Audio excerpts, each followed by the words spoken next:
السلام عليكم ورحمة الله تعالى وبركاته. بسم الله والحمد لله والصلاة والسلام على أشرف خلق الله سيدنا محمد وعلى آله وصحبه أجمعين. أهلا وسهلا ومرحبا بكم أعزائي المشاهدين والمشاهدات في موضوع جديد وحلقة جديدة من برنامجنا من هنا نبدأ.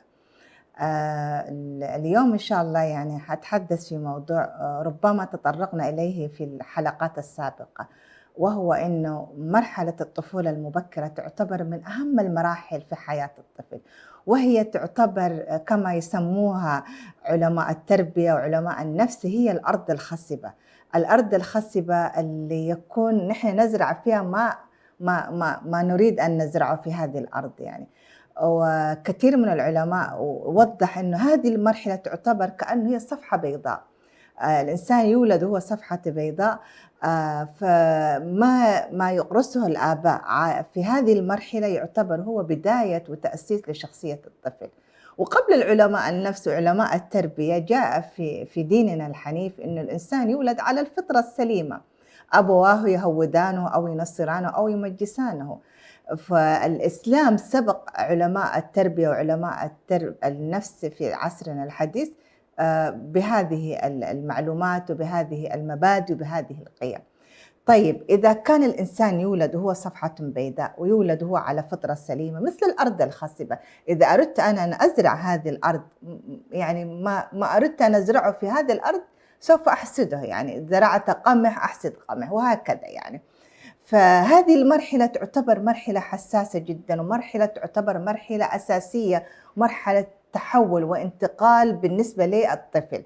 فما نحن نبدأ نهتم كأولياء الأمور وكمربين وكمرشدين في هذه المرحلة العمرية اللي هي سن الطفولة المبكرة، لابد أن نكون يعني نتحمل مسؤولية بكافة يعني تبعاتها في هذه المرحلة. وجاء الإسلام ويعني وحث خاصة الأم في هذه المرحلة. الطفل هو يكون في هذه المرحلة أكثر ما يكون هو يعني لصيق مع الأم، هو يكون الأم هي اللي تكون ترعاه في المقام الأول. ولذلك بدأ يعني ديننا يحثنا على أنه تربية الأبناء هي مسؤولية وهي عبادة وتقرب إلى الله سبحانه وتعالى. لماذا؟ لأنه يعني نحن عندما نربى أبنائنا بهذا الفهم، أنا أربيه كعبادة مثل الصلاة مثل الصيام مثل الزكاة مثل الحج وغيرها من العبادات. فبالتالي أنا أكون مكلفة ومسؤولة أمام الله سبحانه وتعالى، وهذه أمانة. وكما ذكرنا في الحلقات السابقة تربية الأبناء أمانة ومسؤولية، وذكر الله سبحانه وتعالى في كثير من الآيات وفي سورة المؤمنون والذين هم لأماناتهم وعهدهم راعون. فبالتالي هي ما مسألة اختيارية، ولا أنا بما أن أنا خلاص كونت هذه الأسرة لابد أن أتحمل هذه المسؤولية، وأني عبادة لله سبحانه وتعالى، وهي يعني واحدة من العبادات التي تقربنا إلى الله سبحانه وتعالى. الله سبحانه وتعالى في محكم تنزيله يأمرنا ويقول يا أيها الذين آمنوا قوا أنفسكم وأهليكم نارا في سورة التحريم. يوضح أنه المسؤولية ليس فقط أنا أكون ملتزمة لنفسي وأنا ملتزمة بالطاعات وأنا مهتمة في عباداتي في صلاتي في قيامي في كل العبادات، لكن ماذا عن أبنائي؟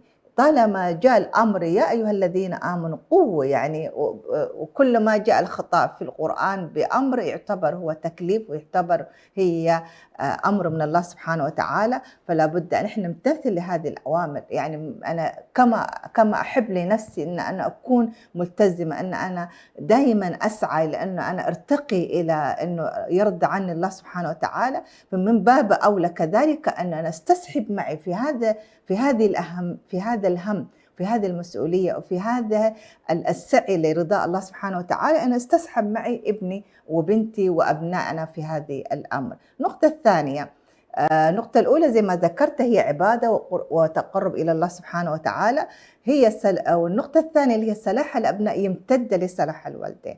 وكثير من الأدلة وكثير من الآيات خاصة توضح إلى أي مدى، إذا في حديث الرسول صلى الله عليه وسلم إنه إذا مات ابن آدم انقطع عمله إلا من ثلاث: علم ينتفع به، صدقة جارية، علم ينتفع به، وابن صالح يدعو له. فبالتالي أنا حسابي، أنا أعمالي مستمرة حتى بعد الممات.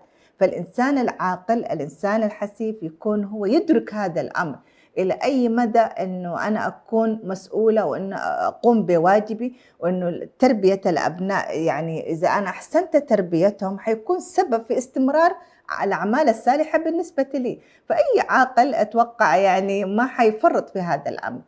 النقطة الثالثة اللي هي تربية الأبناء تؤدي إلى حماية المجتمعات من الفساد. كيف تؤدي إلى حماية المجتمعات؟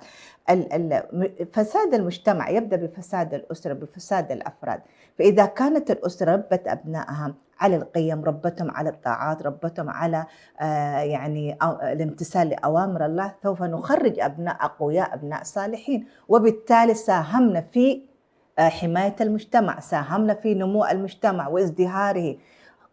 لكن إذا كان العكس، إذا كان نحن يعني الابن تربى في أسرة متفككة، أسرة يعني سبحان الله لا تأمر بالمعروف ولا تنهى عن المنكر، هذا الابن نشأ في بيئة فاسدة، وبالتالي حينعكس هذا السلوك في الشارع العام، حينعكس في المجتمع، وبالتالي حينعكس في الأمة بأكملها.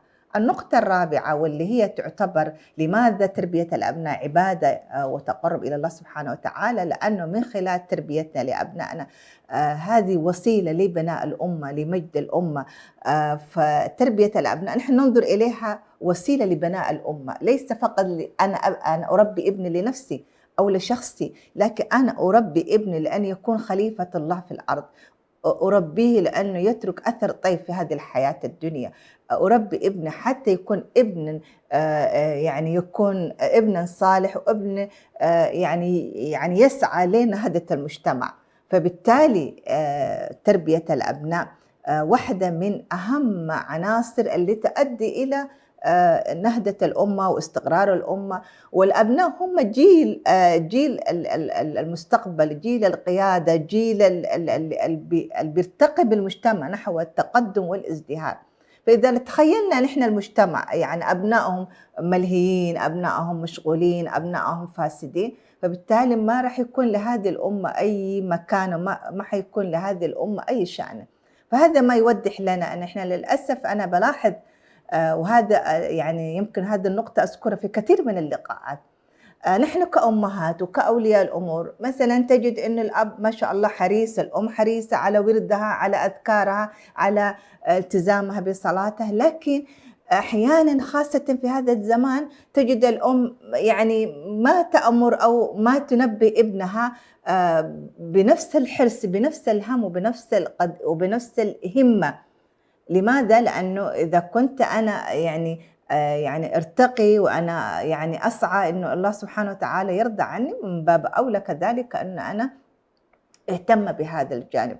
هذه الأربع نقاط اللي ذكرناها تعتبر واحدة من أساسيات لماذا تربية الأبناء هي عبادة وتقرب إلى الله سبحانه وتعالى، وهي يعني أشياء لابد الالتزام به. يعني بما أن نحن بدأنا وكونا أسرة، وأنا لمجرد ما أنا أصبحت أم هنا ما في خيار أبداً، والأخ والأخ والزوج والأب اللي أصبح الآن مسؤول أمام الله أنه يتحمل هذه المسؤولية، أنه ما في خيار. يعني ما هي مسألة أنا أهتم هذا اليوم واليوم الثاني أغيب وهكذا. وهذا دليل على أنه كثير من الأبناء إذا كان الوالدين ما وضعوا نصب عينهم وأن وضعوا أن أهمية تربية الأبناء ليس فقط لهذه الحياة الدنيا، بل إن هي امتداد لأعمالنا في الآخرة. وكما يقال يعني الدنيا مزرعة الآخرة، فلنحسن